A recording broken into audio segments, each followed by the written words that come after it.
जाय दे दादा एगो हमनी के ननद दीदी का हो आ तो यार कबला होई जी तैयारी कोनी ना तो बुच्चे के तैयार कर दो तो तैयार हो त नहीं देंगे साड़ी कोनी साड़ी पहने के हो हां तो कोनी ना तो बढ़िया ले तैयार कर दिया ना तो जानता हो देवर जी के नो खिसिया हनी कैसे खिसिया जाइम बैठा है जा आ मालिए नहीं देवर जी मिठाई उठाइए पूरा का दिनो नहीं का अभी ले का होता अभी ले तैयारी वारी ना भइलु संतोहनी के अब फोन पहले वाला ना तैयारी हो के कहत नहीं जी तब अपने बहिनिया के हां तो करे के नु कोनी ओए ना खड़ा कइले बड़ी कहती हम ना तैयारी कर ना तो जल्दी होके बोला के तैयारी कर आधा रास्ता आ गइल बड़े लोग कोनी साड़ी पहन ली तो कहत नहीं साड़ी ना पहनब सूट आ तो पहनब चलो सूते पर पहना दो चली ठीक बोले जाए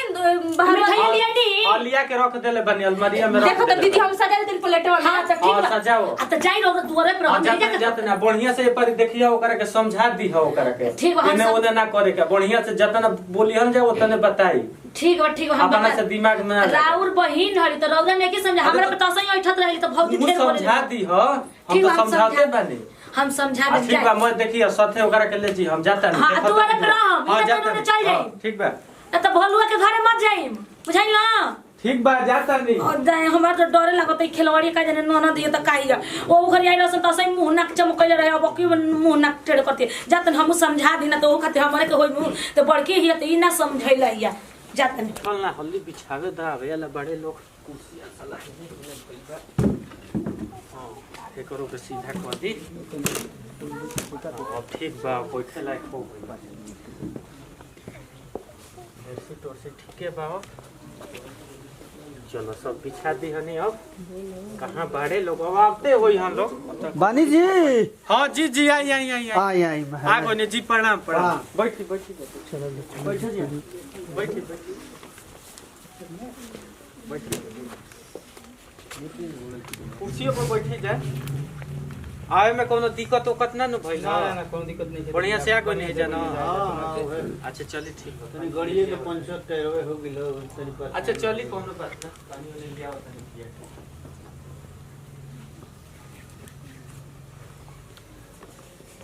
ली पानी पी ली महाराज पी लजात का है ना ही लजाए क्या ली मनु अपने अपन पने ली अरे बिस्कुटो उठाई ठीक बा पी ले ली उठाई उठा के तुम दोनों अब चलिए और- जल्दी आई बड़ा लेट हो गइल बा अच्छा रुक जे पानी ओने पी ली मीठा कर पानी ले आओ तनी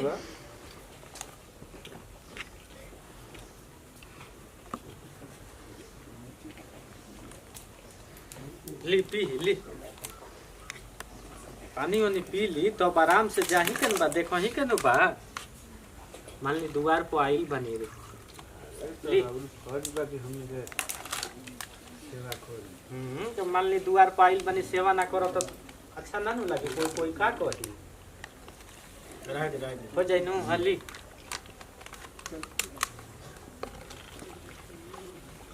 ली पानी ओने पी भैया गवाना तो नहीं क्या ना ना ठीक है भैया हां हां दे देता ने ठीक बा और सब बताई जा कोनो दिक्कत होकर कोनो दिक्कत ना बोल सेवा में कोनो कमी ना ना कोनो सेवा एकदम ठीक बा बढ़िया बा कोनो दिक्कत नहीं है चली तो वो आगा हां हां बुलाइए के बुलाइए आगा काम बढ़ाओ जाओ ऐसे कि हाँ। हम भी चलेगा के दिन बा हम्म। क्या हां समय लेट होता जाएगा ना ना ठीक बा हम बुलाओ तन ठीक न बैठी जाता नहीं भाई तैयार बा ठीक बा लड़किया होती है देखियो अरे जब मान ले तनी तोहन जना के जब राई बा मान ले तनी कि हम तैयारे न बनी हमारा कुछ दिक्कत नहीं है हाँ तनी पूछ लिया तुम बढ़िया से ठीक बा अरे भैया तू हव तो तू पूछ लियो मान ले तनी तहरा अच्छा लाग जी तो हमरो अच्छा लागी हाँ ठीक है बेटे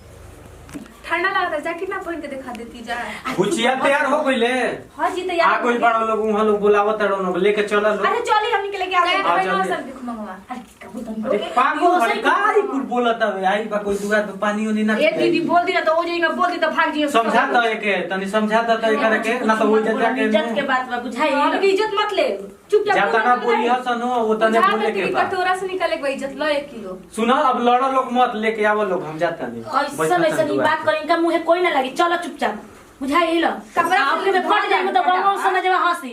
तारे नो सखी हड़ी अकेले में ठीक करके चल गुलो सन अरे हां तो ओकर लेके ओकर एक साल लइको हो गलट हमरो हो जाई अरे कौन बोली ना जी लागत कि आज हम के कर दे बेच तो एकदम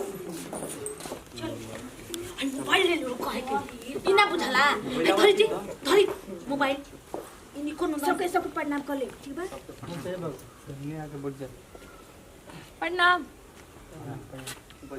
बैठी जा बैठी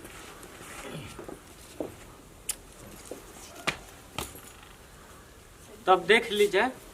देख लीजिए कुछ पूछ लीजिए हाँ हां हाँ जान पूछे के बा पूछ लीजिए हमनी के लड़की में कोनो कमिए नहीं छे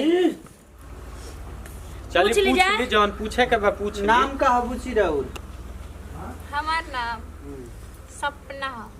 पढ़ल कर तक हो 12 बाबूजी के नाम का है श्री रामचंद्र खाना दाना ठीक से बनावे लो नु पूरा पूछ लो तो नहीं लो कुछ अरे राउरे पूछी ना का पूछे और रवे पूछी ना उ लोग के छोड़ी रवे पूछी हमनी के लड़की का सब गुण बा 12 गुण के आगर हड़ी पढ़ल कर तक हो अबे ना बोली 12 कम का सुने नी जी दोबारा वही लगता अच्छा चाहे अच्छा चाहे तो खाना वाना बढ़िया से बनावे वाला ना हाँ कच्चा पका से लेके आधा कच्चा पका से सब बनावे नी कढ़ाई वढ़ाई सिलाई उलाई सब आवेला हाँ सब सी लेवे नी खाली शर्ट बुर्ट छोड़ के शर्ट बुर्ट से छोड़ के हाँ भैया पूछ लो चाउमीन बनावे आवेला चाउमीन उमीन अरे अभी न कनी कच्ची पक्की से लेके आधा कच्ची पक्की सब आवेला अरे कच्ची पक्की के सब ई कोना खाना में आवेला जी अरे वे फास्ट फूड अच्छा फास्ट फूड ठीक बा ठीक है हमके बूची के सब आवेला ठीक बा नु हमके पहले ही से ही कुछ सिखैले बनी जा कनी भे तनी चला के तनी देखा लो खाली चला के हाँ हाँ एकदम देखा तो हो हाथ तनी खड़ा होके तो चला भी कौन लंगल लूट वाली के हमनी के इथी टेंशन बा हे जैसे चल जाई जी बूची बोले से आ जाए कोनी ही समझा दे चल अरे तनी बच्चा बड़ी ना बुझाला ऐसे ही जानते बनी तनी हाथ उठे तेरी करी ते दोनों हाथ झाड़ी ई का करतन जी बुझा तो टूटल टूटल का वास्ते झरवावतन जा अरे नहीं मैं सौदा हमारा भर के देखे दी पूछे दी हम सौदा होनी ठीक है बाटे दिन दांत दिखाओ तो पूछी ई का हो बकुआ गुटका उटका खाली का आई ऐसन तो नइखे बुझा तेन दांतवा करिया लागत है का जी का अपने बतिया देन जा अरे जौन पूछे के बा हेने पूछ जो ओने का पूछत जा अपने में फुसुर फुसुर हेने पूछ ली जा लड़की के ले के घर में जाई जब कब तक ले जा बैठ रही हो अच्छा समझ मन सलाह कोई जरूरी बा हां ठीक है ठीक बा लड़की जब देख लिए जला तो ओकरा बाद में विदा कर दे जला ओकरा बाद में सलाह कइल जला सर सलाह अपन लेत रहम जा करही के ना बा सब कुछ ठीक बा न ई का कोल हिया का हेने आओ भैया तू अरिया तो कनी की लड़की ठीक बिया लेकिन ठीक बिया मार दो डिटो डिटो मार देली अभी कैसे डिटो मार दिए ना मार अभी दो बढ़िया से समझ तू हम तो समझ नहीं लेकिन ठीक है हमारा खातिर ठीक बिया लड़की अब हमरो को तो ठीक है भैया तन मनी कहत कि ना करल पूछा का हो बाबू हमनी के तरफ से सब ठीक बा सब ठीक बा न हाँ, चली ओके तब तो ठीके बा तब हां हां अपन चली तो लेन देन के फाइनल बात हाँ। होत रही अपन बात मोबाइलो पे में होत अरे होई न हाँ। से चलिए वो सब ठीक बा न हां अरे का बोल बुची अरे का भाई ओ दादा ये दीदी का भाई अरे उल्टी करो ताड़ी तनी लागत ठंडा ठंडा का लागले का बोल बे जी ठंडा उंडा मर ले बा जी का होता है करा हो अरे ठंडा मर ले बा ना हम मत बनाई लड़की माई बने वाली बिया शादी ना हो दादा शादी हमनी बतिया जीते न ते के सामने भूल ठंडा जाती करके मार देले बा हम उल्लू मत बनाई अरे उल्टू हम काहे खाती बनाई ना लड़की माई बने वाली चला भैया चला ठंडा मर ले बा ना ऐसा बात नहीं समझा हमने खन्ना धरेला हमने जातन दे जी हाय हे भगवान जी हम ना जननी ये दीदी तो केना पहिले ओकरा से केने कोई खिलौना बुला के लियो तो बुला के लियो ए बड़ा घर बता दे केने बाबू हो बुची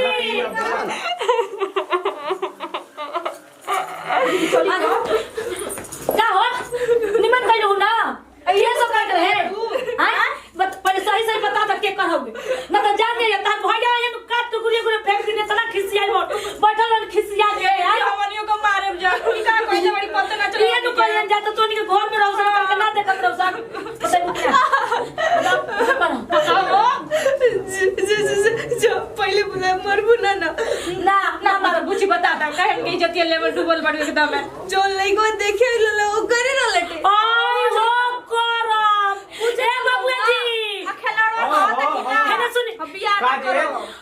का अरे जो नतिया ना देखे वाला टोपिया वाला लड़का हाँ, बा कोरिया वही वाला नती मछिया। हां वही नतिया के टुअर घेटा के हम ते बतैले है ना आ छोड़ी ना इतना सारी फूफ बनत रहा सनु कि हम के बियाह ना करब जा ए पूछत रहलो कि काहे इशारा करत कहत थे कि कुछ हिम्मत अरे तो उ वाला टोपिया वाला कोरिया वाला वही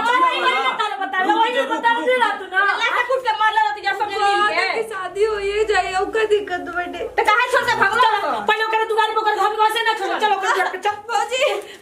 बाप ओ बाप जानदार मरु भैया कैसन दुनिया आ गेल बा मर्द तन कुआरे पर माई पर जतरी सो भाला तो ओइजे उल्टी कर लगल है तो बुझा गेल जान जे कि हम ना जानत रहिनु जानलो नहीं तो हम ओई गरी ना गइल रहती देखई खाती ना गइल रहती हो जाए ना ठीक कइल है ऐसे हमनी के अब समझ के कोनो काम करे के बा हां हम जानत रहती तब ना हम तो जानत तरनी कि अब हमरे सन बियाह होई कहत लेकिन रहता कुछ बबुआ ना भैया ना कुछ कहनी ना हम मन में बुझा तड़ ना कुछ हम बोलत नहीं की जौन मन में होई तो तो कह दी हमने ले तनी मत कह हां पहले ही हम कह देतन जाए पूछ लेतन बिदा अरे गुंडई करत हवे गुंडई हां ई का कइले बड़े कहाँ का कइले बनी कहां तोर नहीं के पता कुल तोरे देन ह हने ए कलर छोड़ो हे अरे चलो चलो चलो बकुआ बनत हव हने नीचे कलरवा छोड़ के का कहता है ना हटो ओ त बियाह ना करो का दिमाग ना कर का कहता बियाह ना करो सामने उल्टी करत है कैसे बियाह होई अपन लाइक को पूछा जा लइका काहे तो कर ली है बियाह हो का रे ना बोलबे कि ना बोलबे मारे सब मत मारे मारी के ना काहे ना कर अपन लड़का पहले पूछा ओकरा बाद में पहले बोला मत है बुझाई अरे आई ड्रामा तो मोछे का बात दी ना ए बेरा तोरा के ए, पड़ल चुप। ना है बेरा का बात बा हो कि मार इतना हला हजार होता पूछ इनका से का बात बा बात ई बा कि हमनी के दोनों आदमी बहुत पहले से प्यार करनी का बात बा रे बतावत नहीं खी कि हमनी के दोनों आदमी बहुत पहले से प्यार करनी जा अच्छा देख लो ना भौजी चुप रह दे पहले बोल ले बताई करेक्ट बताओ तनी ओकरा बाद ओकरा बाद का उ लइका हमरे ह इनकर जोन पेट में बा तो बे मुंह में कहीं जा मारला अरे बगल में हमनी की जतिया चल गई के पसंद नहीं थे ई बियाह लड़का पसंद है ही का चुरू की कबाड़ से जो पसंद है के तो पहले हाथ तो पूछ काहे ना भाई तारा पसंद है के तार कोई के बेटी बहन के इज्जत उतार के पसंद नहीं खेत तहरा लड़की के संगे तहरा बेटी के संगे होई तो का करबो हो शांति रहे शादी ना होई चाहे ना हो ना पड़ी तारा से क्यों करे जैसे का भी हां बोल रहे ना भैया हमारे नु हो भाइयों ने ना पूछा था भाइयों कहां कहां मुंह कर जतोगे ना पूछला कहा ना कर रहा से दिया बोला करबे कि ना करबे ना तो हम जाई थाना अभी आ तो हम कहाँ कुछ कहते नहीं कि ना करब हां तो फिर का ई लोग के बात में अपने भाई की बात में आता रहा हने दा बुता जिंदगी भर नहीं करे सकते रहा ना तू ही टिक के माथा में बोला सनु टिक के रहा अपने भाई के संग मैंने 2 मिनट सुनबू मान ले तनी कि बड़ भाई हवन जा हैं यहनियो जना सराई सलाई मने ले का है पहले पूछ के प्यार कइलो पहले पूछले है ही प्यार कइले हमरा से कइले तो रहली बताते बड़ी तो बताइबे कइली तो कहत बड़ी बियाह करे भाई हां भाई से गलती हो गेल बेटा हम तो बताते बानी परिवार के समझाई ठीक बना सुन है ठीक बा सलाह ले ले तनी हम का करे के बा सुन है ने जौन भइल जौन भइल आ तोरा बियाह करे के अच्छा, ठीक बा। भले तो तू ना अपन तो सोझे मुड़ी घी ना निकली तो टेढ़ा मुड़ी करे आला हमनी के हां बचपन से टेढ़ है सुन ली हलो देखी भैया बताओ तनी हम कि बियाह होई चली जा ठीक बाटे ना ना ना ए भौजी हमरा के बियाह ऐसे लगे पहले कोर्ट मैरिज ठीक नु ओकर बाद से हमरा ऐसे थोड़ी ना हमरा के कुछ होई नु कोर्ट मैरिज में तो ई लोग के पता चल जाई हां हां उहे करवा चलो ना। चली चली चली चली चली चली चली चली चली चली चली चली चली चली चली तहर मन बता होइए जाई